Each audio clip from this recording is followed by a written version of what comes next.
আল্লাহ রাব্বুল আলামিন তার নবীর মাধ্যমে আমাদেরকে জানাচ্ছেন, কি জানাচ্ছেন? সূরা কাহফ আপনি তেলাওয়াত করবেন, ইনশাআল্লাহ আপনি দাজ্জালের ফিতনা থেকে বেঁচে থাকবেন। সারা বিশ্বে মেসাকার করে দিবে সে, হাতে জান্নাত জাহান্নাম নিয়ে ঘুরবে, মানে উন্নতি এবং ধ্বংস। আর কি 40 দিন শেষে পুরো বিশ্বটাকে শাসন করবে। কতদিন? 40 দিন। কোত্থেকে আসবে? উত্তর তিনটা। কয়টা? তিনটা বর্ণনা পেয়েছি আমি, এর চেয়ে বেশি থাকতে পারে, আমার হয়তো জানা নাই। আমি তিনটা পেয়েছি। এক, খোরাসান থেকে সে বের হবে, 1 নাম্বার। 2 নাম্বার, ইস্পাহান একটা জায়গা আছে ইরানের, সেখান থেকে বের হতে পারে, 2টা। 3 নাম্বার হচ্ছে শাম, ইরাক। ইরাক এবং শাম, শাম বলা হয় প্যালেস্টাইন সহ পুরো যে Jordan, Libya, Lebanon, Jordan, Lebanon, Syria, পুরো জায়গাটাকে শাম বলা হয়। কি বলা হয়? শাম। ইরাক এবং শামের মাঝখানের কোনো এক রাস্তা থেকে সে বের হবে। 3টা বর্ণনা আমার জানা মতো। এখন একটা কথা বলে দেয় যে ইরাক এবং শামের মাঝখানেই কিন্তু সেই রাষ্ট্রটা আছে যে রাষ্ট্রটা বের করে দিয়েছে। বুঝতে পারছেন কথা? সমাজদার কে লিয়ে কি কাফি ইশারা আছে। এখন সে কি করবে? সে পুরো বিশ্বটাকে শাসন করবে, এবং যে তাকে আল্লাহ বলে স্বীকার করবে সে ওকে ছাড় দিবে, যে স্বীকার করবে না তাকে ধ্বংস করে দিবে। এমনকি একটা কওমের পাশ দিয়ে সে যাবে, বলবে তোমরা কি মানো যে আমি আল্লাহ? কওম বলবে না, মানি না, তখন ওদের করে ছেড়ে দিবে। একটা কওমের পাশে যাবে, বলবে তোমরা কি মানো যে আমি আল্লাহ? তারা বলবে হ্যাঁ মানি, তুমি আল্লাহ। নাউজুবিল্লাহ। তখন ওই কওমকে সে কি দিবে? গুপ্তধন দিবে। গুপ্তধন মানে সে যখন হাঁটবে তার পিছনে গুপ্তধনগুলো ঘুরে বেড়াবে। মানে এমন ফিতনা যেটা আপনি কল্পনা করতে পারবেন না। মানে মুমিন ব্যক্তিও যদি তার সাক্ষাৎ পায়, সেও বিভ্রান্ত হয়ে যেতে পারে। তবে এমনও মুমিন থাকবে যে বিভ্রান্ত হবে না। যেমন এক যুবকের কথা এসেছে, এই যুবকটা তোমরা ভালো করে শোনো। এক যুবকের কথা এসেছে, যে যুবক দাজ্জালের সাক্ষাৎ পাবে, দাজ্জাল তাকে হত্যা করবে দ্বিখণ্ডে, একদম 2 কোপ। বলবে যে তুমি কি বিশ্বাস করো আমি আল্লাহ? সে বলবে না, বিশ্বাস করি না। 1-2 কোপ, দ্বিখণ্ডিত। এক দেহের একটা অংশ একদিকে আর একটা অংশ আরেকদিকে। তারপরে দেহের এই 2 অংশকে সে আবার জিন্দা করবে, জীবিত করবে, করে আবার তাকে বলবে এবার কি বিশ্বাস হলো যে আমি আল্লাহ? তোমাকে মৃত্যুর পর আবার জীবন দিলাম, তোমার কি বিশ্বাস হলো যে আমি আল্লাহ? এই যুবক তখন বলবে এবার আমার পূর্ণ বিশ্বাস হয়েছে তুই দাজ্জাল। আল্লাহু আকবার। কারণ আমি রাসূলের হাদিস জানতাম যে দাজ্জাল এক যুবককে হত্যা করে দ্বিখণ্ডিত করে আবার জীবিত করে বলবে বিশ্বাস করবি কিনা আমি আল্লাহ। কিন্তু আমি জানতাম না যে আমি সেই যুবক। কথা বুঝতে পারছেন? তো এই যুবক ইনশাআল্লাহ তাআলা উঁচু স্তরের শহীদ হবে ইনশাআল্লাহ। যুবকদের জন্য আদর্শ আছে। দেখুন, দাজ্জালকে যারা ফলো করবে সে প্রোগ্রেস, ফলো করবে না ধ্বংস। সে বিশ্ব শাসন করবে। প্রশ্ন এখন একটা, সে কি একা একা বিশ্ব শাসন করবে? মানে একা কি করা যায়? কে তার অনুসারী হবে? কারা হবে অনুসারী? নবী সাল্লাল্লাহু আলাইহি ওয়াসাল্লাম স্পষ্ট বলছেন, কারা? ইস্পাহানের 70,000 অনুসরণ করবে। কত হাজার? এবং তার লাস্ট ফলোয়ার সম্পর্কে বলা আছে এক শ্রেণীর মহিলা যাদেরকে ঘরে রাখা যাবে না।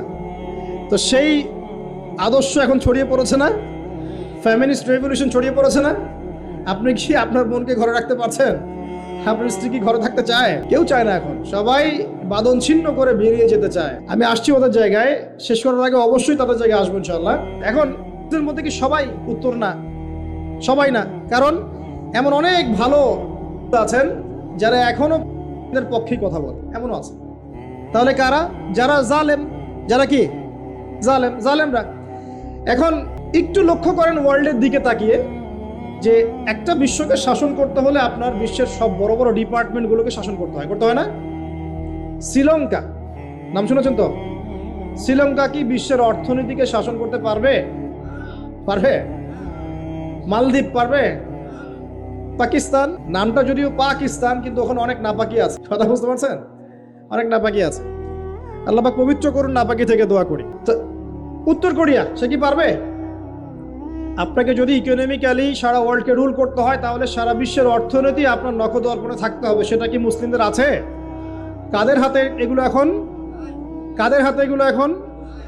বুঝে নেন। তাহলে ওয়ার্ল্ডকে রুল করতে হলে ইকোনমি ডমিনেন্ট করতে হবে। আপনি এটার ক্ষমতা আমাদের কাছে নাই, ওদের কাছে আছে। মিডিয়া নিয়ন্ত্রণ করতে হবে না? ওয়ার্ল্ডকে রুল করতে হলে মিডিয়া লাগবে কিনা? তাদের হাতে। ফাইন্যান্স রুল করতে হবে কিনা? লাগবে, এটা ওদের হাতে। পলিটিক্যাল অ্যাফেয়ার্স রুল করতে হবে কিনা? হবে। মিলিটারি সেকশন রুল করতে হবে কিনা? হবে। অস্ত্রশস্ত্র, এগুলো তাদের সবচেয়ে সেরা অস্ত্রগুলো লাগবে কিনা? মনে করেন আমার কাছে আছে পারমাণবিক অস্ত্র, আপনার কাছে আছে ওই যে রাইফেল, আমি কি আপনাকে ভয় করব? হ্যাঁ, আপনার কাছে যদি পারমাণবিক অস্ত্র থাকে, আমার কাছে না থাকে, আমি ভয় করতে পারি আপনাকে, তাই না? এখন এই মেজর ডিপার্টমেন্টগুলো কি তারা রুল করছে কি করছে না? করছে কি করছে না? আচ্ছা, যারা মসিহুদ দাজ্জালকে ফলো করবে তারা ওয়ার্ল্ডে আজকে এত শক্তিশালী হয়ে গেছে। তারা কি এত শক্তিশালী ছিল কখনো? উত্তর না। কখন হয়েছে? বিগত 100 বছরে। কত বছরে? প্রায় বিগত 100 বছর। এখন আপনাকে বাঁচাবে কে তাদের থেকে? আল্লাহ পাক কি বলছেন? কোন সূরা? আল্লাহ পাক বলছেন না, রাসূল সাল্লাল্লাহু আলাইহি ওয়াসাল্লাম বলছেন? কে বলছেন? রাসূলুল্লাহ সাল্লাল্লাহু আলাইহি ওয়াসাল্লাম বলছেন কোন সূরা বাঁচাবে? সূরা কাহফ। প্রথমে সূরা কাহফ থেকে একটা ছোট্ট অংশ বলি, তারপর আমি শেষের দিকে যাচ্ছি। এই অংশটা মনোযোগ দিয়ে শোনেন। এই সূরার মধ্যে 4টা ঘটনা আছে। কয়টা ঘটনা? একটা আসহাবুল কাহফের ঘটনা, 2 নাম্বার 2 বন্ধুর ঘটনা। এক বন্ধু খুব বস্তুবাদী, আরেক বন্ধু হচ্ছে দরিদ্র মুমিন। 3 নাম্বার হচ্ছে যুলকারনাইন, বাদশাহ বা নবী, অনেকে অনেক কথা বলেন, আলাইহিস সালাম, তার ঘটনা। 4 নাম্বার হচ্ছে মূসা এবং খিদর আলাইহিস সালাম, তাদের ঘটনা। এছাড়াও এই সূরার মধ্যে ইয়াজুজ আর মাজুজের কথাও আছে। একটা ঘটনা আপনাকে দেখতে হবে আগে। একটু বিশৃঙ্খলা করবেন না প্লিজ, বসেন। আমরা বেশি লম্বা করব না আলোচনা, একটু বসেন। কোন ঘটনা? যদি কোনো প্রশ্ন থাকে আপনাদের চিরকুটে লিখবেন, লিখে ভলান্টিয়ারের কাছে দিবেন। আমরা শেষে যদি সময় পাই দেওয়ার চেষ্টা করবো ইনশাআল্লাহ। একটা ঘটনা, মূসা আলাইহিস সালাম দাঁড়িয়ে লেকচার দিচ্ছেন, জনগণ শুনছেন। একজন দাঁড়িয়ে বললেন, নবী মূসা, আপনি অত্যন্ত চমৎকার আলোচনা করেছেন, আপনার চেয়ে কোনো জ্ঞানী মানুষ কি পৃথিবীতে আছে? নবী মূসা বলছেন না। আল্লাহ পাক ধরলেন, না, তোমার চেয়েও জ্ঞানী মানুষ আছে। মূসা আলাইহিস সালাম বলছেন, কে সেই মানুষ? আমি তার সাথে সাক্ষাৎ করতে চাই। আল্লাহ পাক বললেন, তুমি 2 সাগরের মিলনস্থলে তাকে পাবে। তিনি চলে গেলেন, গিয়ে দেখলেন হ্যাঁ সেখানে একজন মানুষ আছে, তার নাম খিদর। কি নাম? নবী মূসা বললেন, হাল আত্তাবিউকা আলা আন তুআল্লিমানি মিম্মা উল্লিমতা রুশদা, হে খিদর, আমি কি আপনার অনুসরণ করতে পারি এই শর্তে যে আপনি আমাকে জ্ঞান শিক্ষা দিবেন যা আল্লাহ আপনাকে শিখিয়েছেন? খিদর বলছেন, ইন্নাকা লান তাসতাতিআ মাইয়া সাবরা, তুমি আমার সাথে ধৈর্য ধরতে পারবে না। আগেই বলে দিলেন, এত দূরদর্শিতা, আগেই বলে দিলেন ধৈর্য তুমি ধরতে পারবে না। কথা বুঝতে পারছেন? মূসা আলাইহিস সালাম বলছেন, না, ইনশাআল্লাহ আমি ধৈর্য ধরবো। আচ্ছা ঠিক আছে, চলো আমার সাথে। তারা চললেন, সামনে নৌকা, নদী পার হলেন। নদী পার হওয়ার আগেই নৌকা ফুটা করে দিলেন। একটা মাঝি, পদ্মা নদীর মাঝি, আমাকে যদি ফ্রি নৌকা পার করে দেয় আর আমি তার নৌকাটা ফুটা করে দেই, অন্যায় না? খিদর আলাইহিস সালাম এটা করলেন। মূসা আলাইহিস সালাম বলছে, এটা কি করলেন আপনি? অন্যায় করলেন। খিদর বলে, আমি বলি নাই আপনাকে আপনি প্রশ্ন করবেন না, আপনি ধৈর্য ধরতে পারবেন না? ঠিক আছে, ভুল হয়ে গেছে, চলেন সামনে। আবার যাচ্ছেন, একটা বাচ্চা, ছোট বাচ্চা ডেকে নিলেন, হত্যা করে ফেললেন। এটা কি করলেন? নিষ্পাপ বাচ্চাকে হত্যা করলেন।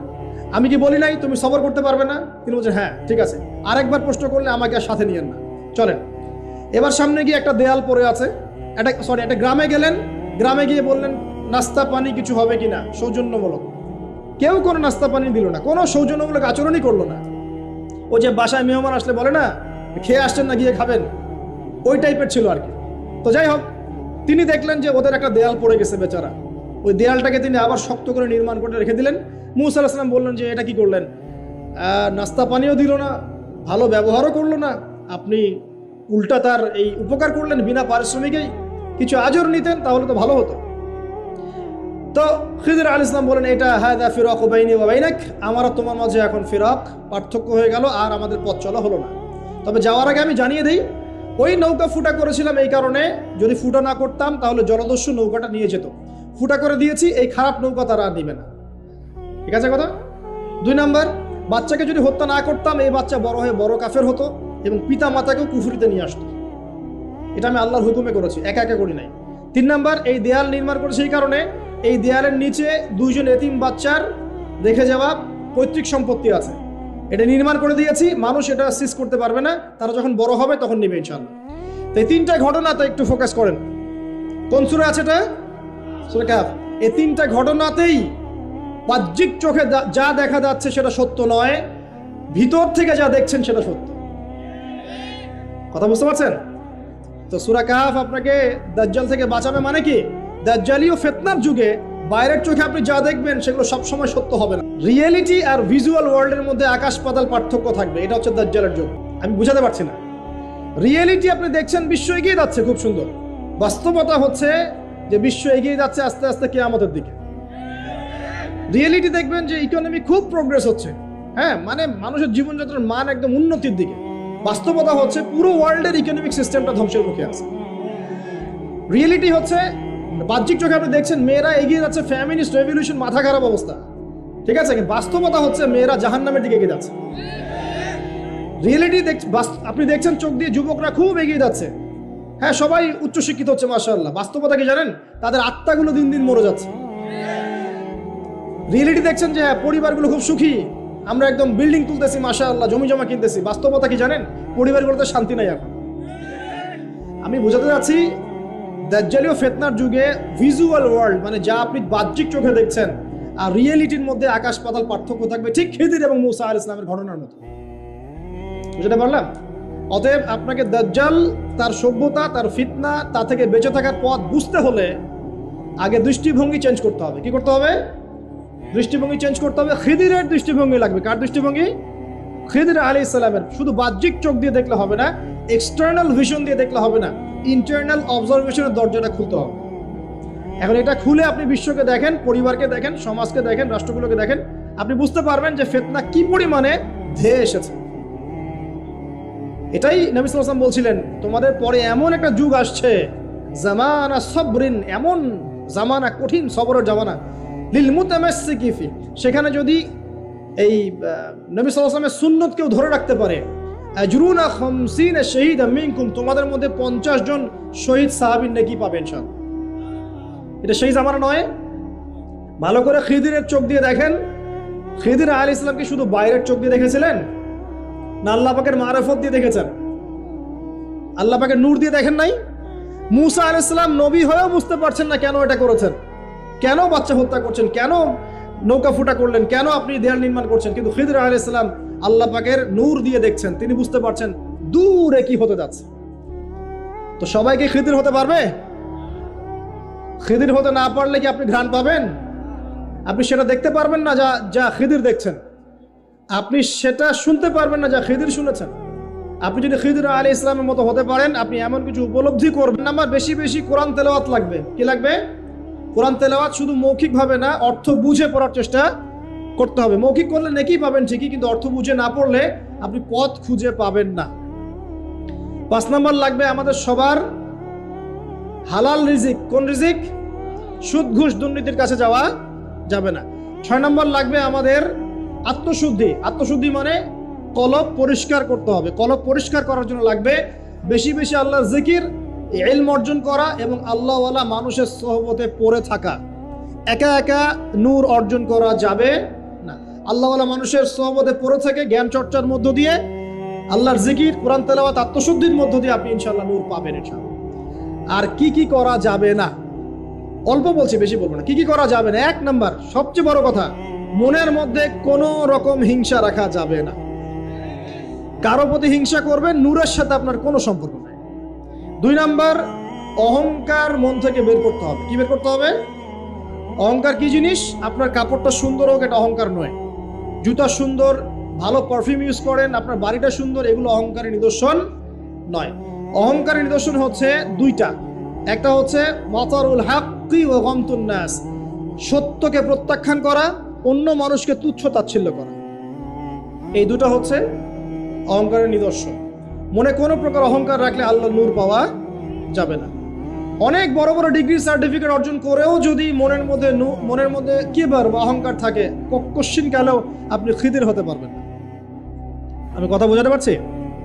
ইবলিসের অনেক বড় মাকাম ছিল। কিরকম? তাকে আল্লাহ পাক একদম ফেরেশতাদের সর্দার বানিয়ে দিয়েছে। তার প্রচুর জ্ঞান ছিল, প্রচুর আবেদ ছিল, প্রচুর ইবাদত করত।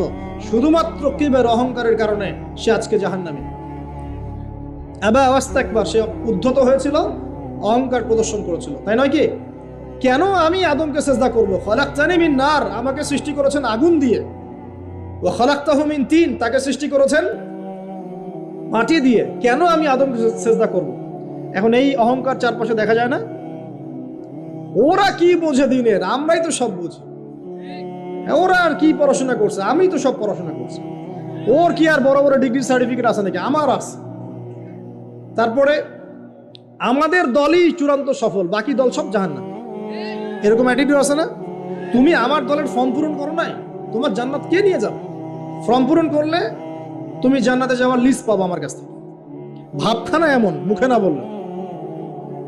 আমাদের মধ্যে কিবর নাই, আমরাই চূড়ান্ত, বাকিরা সব বিভ্রান্ত। বিভিন্ন অনেক বড় বড় সভ্যতা বলছে আমরাই একদম মানবতার স্বর্ণ শিখরে, বাকি সব ককরোচ। এই কিবর যার মধ্যে আছে সে কোশ্চিন কালে নূর পাবে না। আর কি করা যাবে না?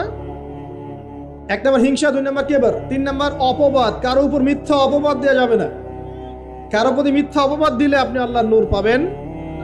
4 নম্বর হচ্ছে পরশ্রী কাতরতা। কারো উন্নতি দেখছেন খুব জ্বলে, উন্নতি অগ্রগতি প্রগতি দেখছেন খুব জ্বলছে, এই পরশ্রী কাতরতা থাকলে কোশ্চিন কালে আল্লাহর নূর পাবেন না। আমার কেন হয় না, তার কেন হচ্ছে, হ্যাঁ আমি কেন পারছি না, সে কেন পারছে, আমার কেন মূল্য নাই, তাকে কেন মূল্য দিচ্ছে, এই যে পরশ্রী কাতরতা, এগুলো থাকলে কোশ্চিন কালে আল্লাহর নূর পাওয়া যাবে না।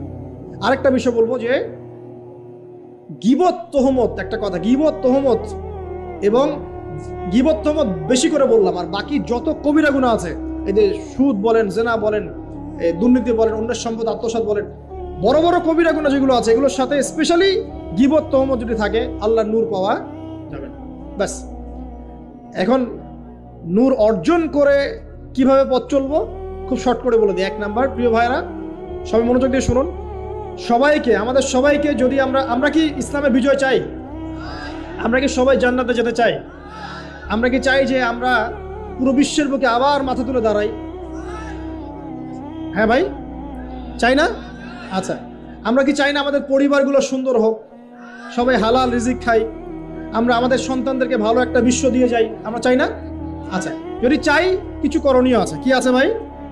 কিছু করণীয় আছে। করণীয় এমনি এমনি কি অ্যাচিভ করতে পারবো নাকি? বিরিয়ানি বাসায় বসে বসে বিরিয়ানি খাইলে হবে? জিলাপি খোরমা লাড্ডু খাইলে হবে নাকি?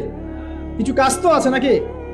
কাজ করবেন তো ইনশাআল্লাহ। 1 নাম্বার হচ্ছে জ্ঞান অর্জন, জ্ঞান অর্জন এবং জ্ঞান অর্জন। জ্ঞান অর্জনের কোনো বিকল্প নাই। বারবার বলছি, একা একা পড়েও কিন্তু জ্ঞান অর্জন হবে না, আপনাকে আল্লাহওয়ালা মানুষের কাছে আসতে হবে, মনে রাখবেন। ঠিক আছে? একা একা মেহনত করবেন, দোয়া করবেন, চেষ্টা করবেন, কিন্তু ওস্তাদ লাগবে না? ওস্তাদ লাগবে। জেনারেল ভাইরা যারা আছেন, যে যেখানেই পড়ছেন পড়েন, কিন্তু ইসলামিক বেসিক পড়াশোনাগুলো করেন। আকিদা পড়েন, কোরআন পড়েন, হাদিস পড়েন, ইসলামের ইতিহাস পড়েন, সিরাত পড়েন, এবং আলেমদের সাথে সম্পর্কিত রাখেন, একা একা বিচ্ছিন্ন হয়ে যায় না। ঠিক আছে? যে মাযহাব আপনার ভালো লাগে আপনি ফলো করেন। আমি আপনাকে এগুলো নিয়ে কথা বলতে আসিনি, আমি জাস্ট বলতে আসছি যে আপনি যেখানেই থাকেন দ্বীনের জ্ঞানের চর্চা করেন। আপনার দৃষ্টিভঙ্গি আল্লাহ পাক উদার করে দেবেন ইনশাআল্লাহ। ঠিক আছে? যে সালাফি হন, আহলে হাদিস হন, মাযহাব ফলো করেন, যাই হন আপনি, যেটাই হন, হকপন্থী হন, আপনি সত্যের পথে থাকেন এবং ওলামায়ে কেরামের সাথে সোহবতে থাকেন। আর নিজেকে চূড়ান্ত একদম জান্নাতি মনে করবেন না। এমন হতেই পারে যে আপনার মধ্যে যে যতটুকু জ্ঞান আছে এর চেয়েও বেশি জ্ঞান অন্য কারো কাছে থাকতে পারে। অতএব সবার ক্ষেত্রে আপনি একটু উদার হওয়ার চেষ্টা করেন, আল্লাহ পাক আপনার কলবে নূর দিবেন ইনশাআল্লাহ, তাজকিয়া দিবেন ইনশাআল্লাহ। 1 নাম্বার জ্ঞান। 2 নাম্বার হচ্ছে আমল বাড়ানো। বেশি বেশি ব্যক্তিগত আমল বাড়াতে হবে। পারবেন ইনশাআল্লাহ? সময় নষ্ট করা যাবে না প্রিয় ভাইরা। বেশি বেশি ব্যক্তিগত আমল বাড়াতে হবে। নামাজ বাড়িয়ে দেন, রোজা বাড়িয়ে, দান সদকা বাড়িয়ে দেন। দিনী প্রতিষ্ঠানগুলো হোক আর দিনী প্রজেক্টগুলো, এগুলোতে বেশি বেশি সদকা করেন, আল্লাহ পাক তৌফিক দান করুন। বেশি বেশি হজ করেন, উমরা করেন, রোজা রাখেন, কোরআন তেলাওয়াত করেন, জিকির আজগার করেন। ঠিক আছে? তাহাজ্জুদ পড়েন, বেশি বেশি নেক আমল বাড়িয়ে দেন। 3 নাম্বার, পরিবারের আদর্শ ঠিক করেন। পরিবারের আদর্শ ঠিক না করে যদি বড় বড় কথা বলি কোনো লাভ নাই। আমার পরিবারটা ঠিক করতে হবে, আল্লাহ পাক এর জন্য আমাকে জবাবদিহি করাবেন। হ্যাঁ, অনেক চেষ্টা করার পরেও যদি ঠিক না হয় সেটার বিচার আলাদা। নূহ আলাইহিস সালাম 950 বছর দাওয়াত দিয়েছেন, তার একজন ছেলে ইসলাম কবুল করেন। তা এখন কি নূহ আলাইহিস সালাম দোষী? কি দোষী? না। মুহাম্মদ সাল্লাল্লাহু আলাইহি ওয়াসাল্লাম এর অনেকেই, চাচাদের অনেকেই ইসলাম কবুল করে নাই, তা তিনি কি দোষী? না। আপনি চেষ্টা করবেন পরিবারকে পরিপূর্ণ ইসলামী পরিবেশে রাখার, শরঈ পর্দায় রাখার, এবং আমাদের পরবর্তী প্রজন্ম যারা আছে, আমাদের ছেলে মেয়েরা, এদেরকে অবশ্যই ইসলামের সুশিক্ষায় শিক্ষিত করবেন ইনশাআল্লাহ। আমি বলছি না তাদেরকে আপনি ডক্টর বানাবেন না, ইঞ্জিনিয়ার বানাবেন না, আমি এগুলো বলছি না। অ্যাটলিস্ট আমার দ্বারা এরকম কথা আপনি শুনবেন না। আমি আরো বলি তাদেরকে আরো বড় বড় প্রফেশনে নিয়ে যান, কিন্তু ইসলামিক শিক্ষাটা আগে ছোটবেলায় দেন।